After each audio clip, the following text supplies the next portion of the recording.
we don't need to assume that police are doing anything good or beneficial for our communities. Police act as an external, occupying, negative presence in our communities that magnifies, aggravates, or causes pretty much all of the issues we discuss. Okay. Every single one of the issues we discuss. And I'm gonna prove my point to you. The Panthers did what?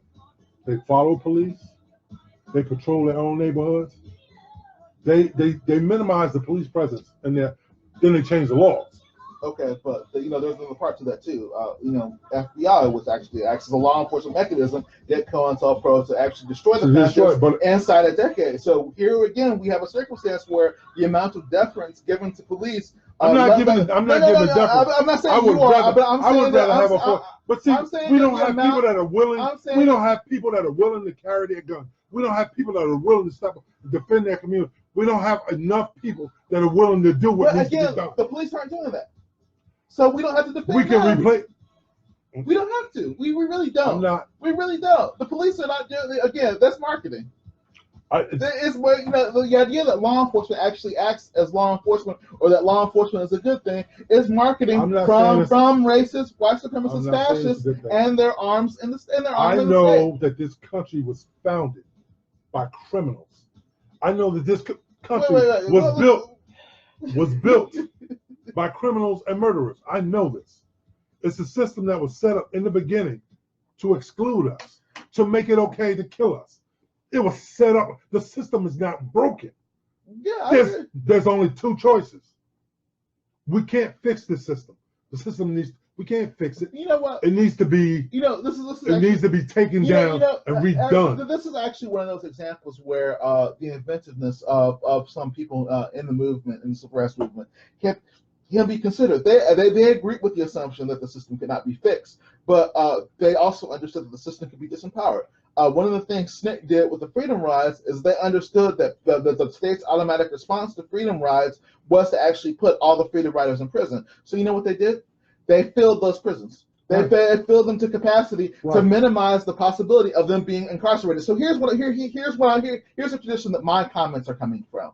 They're coming from the position that it actually makes the most sense to lower the amount of power your enemies possess.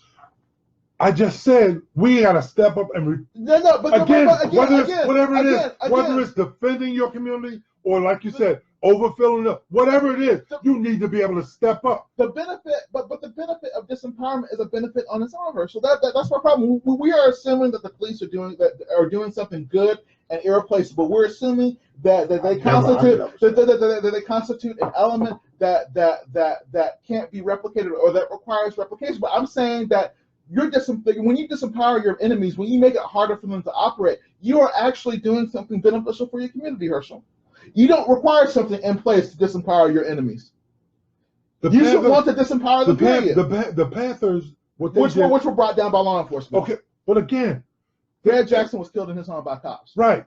Again, it's a small force. Again, Fred Hampton. Yeah. Look at the numbers. Again, like you said, you got to get enough people on board to disempower. Yes, you have to, but you have to get people to agree with this. So they have to agree to disempowerment. They don't have to replace the police. So they didn't replace the police. They empowered themselves. But again, you have to get enough people to do that. You have to get enough people to say, you're not going to harass my people. You're not. They did, like you said, they took them down inside a decade. Again, there wasn't enough of them to be effective enough to outlast it. It wasn't. Again, they changed the laws. They changed the gun carry laws. They changed the things just like now. They don't want you to be able to record police in some places. They're trying to make it illegal to record police. It's a way to, you know what I'm saying? They are. You go to a lot of places, they're trying to get these laws back where you can't record it because now so they can turn out their body cams and shoot you. Right. But how are they shooting you? What are they shooting you with? So you think disarming them is going to stop police brutality? Again, I didn't say stop. It will stop police killings with guns. If you stab me or you beat me to death, I'm still just as dead. Again, the problem is the system. Yeah, you the need system. to take that Right. I'm saying, I don't even see a need. Do you again? Not necessarily the guns. people that use them. Guns act as a threat magnification, though. Again, guns carry a lot of rounds per gun, depending on what gun you're using. It can shoot multiple times. You can do a lot more. You don't have to get as close. You can actually kill people without actually putting your own person online in defense. So let me guns act as a threat magnification. No, there's the two things. I'm confused now. Now you said disarm the police, and I'm saying get rid of them. Which one is it? It's both. Disarm and get. If you get rid, it's both. I'm not talking about just disarming. I'm talking about right now, in response to mass shootings, we are seeing calls for gun control. And the reason why I brought up starting with the state is because I think that gun control in a fascist context, when you have fascist state organs, gun control concentrated on people requires the implicit acceptance that the state having a monopoly on a white supremacist state having a monopoly on violence is legitimate. I think the only way to make gun control legitimate is if you also critically assess the amount of gun violence that's coming from the state as well. So we have to actually see how guns act as a threat magnification. They can not only arm themselves with handguns, they can arm themselves with machine guns as well. Militarization has implied and entailed a degree of collective violence where they can use guns to both distance themselves and to implicitly threaten you. So when a traffic stop happens, they can enforce compliance regardless of how disrespectful they are, simply because they can use the gun to force you in a position where you can get Sandra Bland in jail. Again, this is something that is being afforded by the degree of violence we permit the state. So I'm saying that a progressive action in this context and in this moment requires actually critically looking at the violence they can visit on us and saying, you know what, that's actually not acceptable. We shouldn't be accepting that. I agree with. That's what I was supposed to say. That's the only thing I've been saying. No, because you went from disarming. No, I agree with both. I'm not. See, I don't. That's all I've been saying. I don't see the disarming. I see the eradication of it. I don't see the Again. Because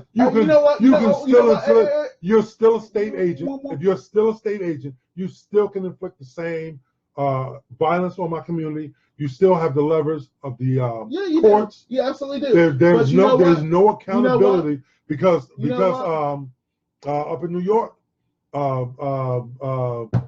Eric Gardner wasn't shot. He was choked to death. No. I want you to Sandra Bland wasn't shot. You mentioned that. She wasn't shot. But that's what I'm saying. Think about that, though. And I actually use the term. I use the term threat magnification. The reason why I'm using that term is because guns are partially how police effectuate non-compliance with unlawful and unjust orders. Right. Well, so the reason why someone as big as Garner didn't fight back is because he was surrounded by armed cops. He knew that if he fought back, they would have license to shoot him. So he's stuck in a catch-22 that's afforded entirely by the level of force that police are allowed to have. He didn't catch not one bullet. He didn't have to because again. But this is my point. A gun doesn't matter. He got strangled. That's his again. Let me repeat Sandra Bland didn't get shot. Let me repeat my thing argument. is Let me repeat my argument. Guns act as a way of police enforcing compliance. The reason why you are way less likely to get into a car with someone you know that's not going to shoot, that can't shoot you, and is not going to shoot you. You're way less likely to let somebody choke you if you know you have a fighting chance. So long as police can show up in force with guns and you without a gun, you do not have a fighting chance against them. They know that. That is something that guns are implicitly and explicitly allowing them to use. That's why they want them. That's why they pursue militarization.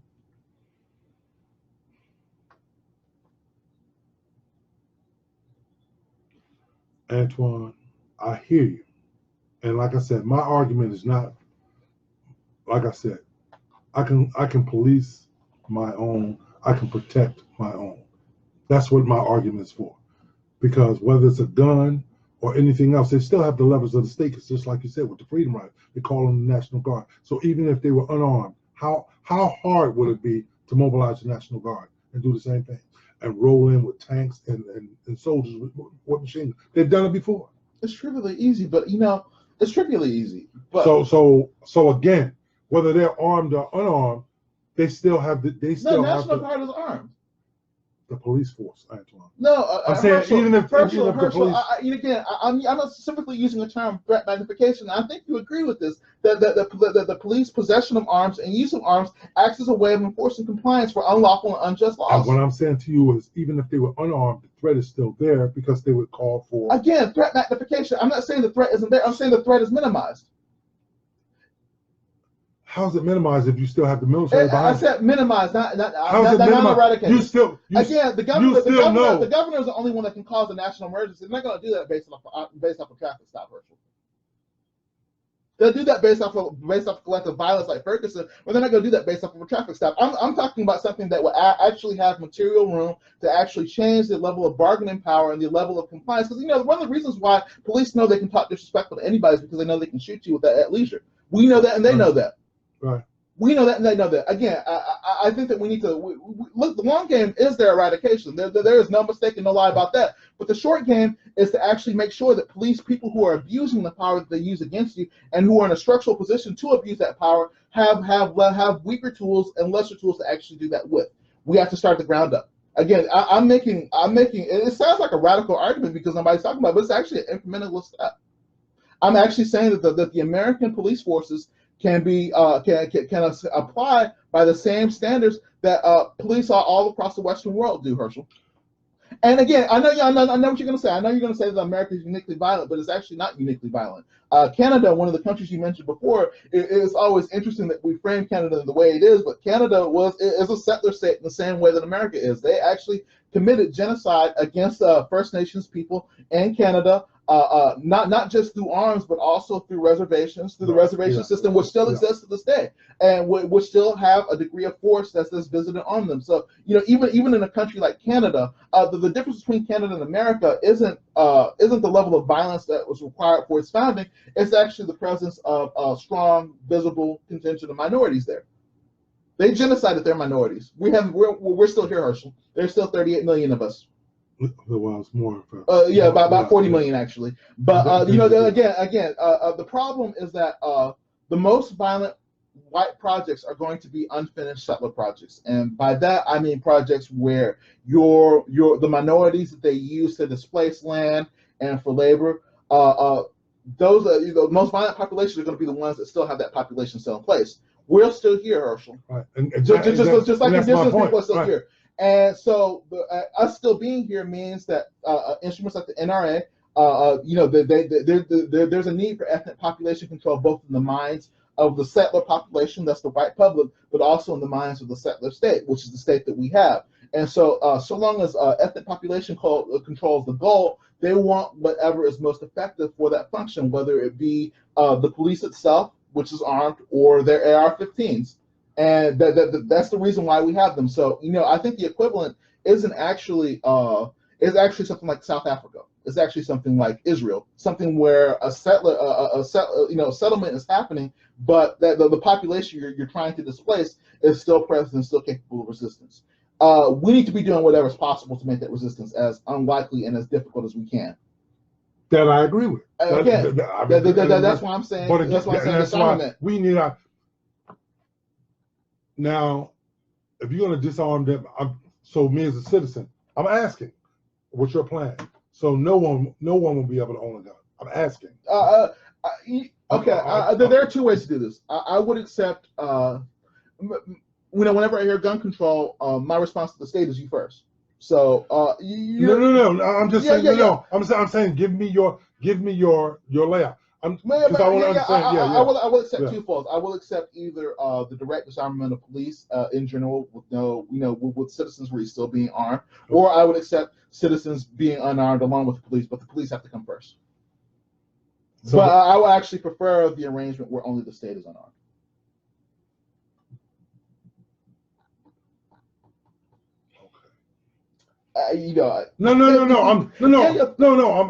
I'm asking because again, I want to understand what you're saying. I just, again, things like asset forfeiture. Again, this is all stuff that's afforded by violence. Right. Yeah. It's afforded explicitly.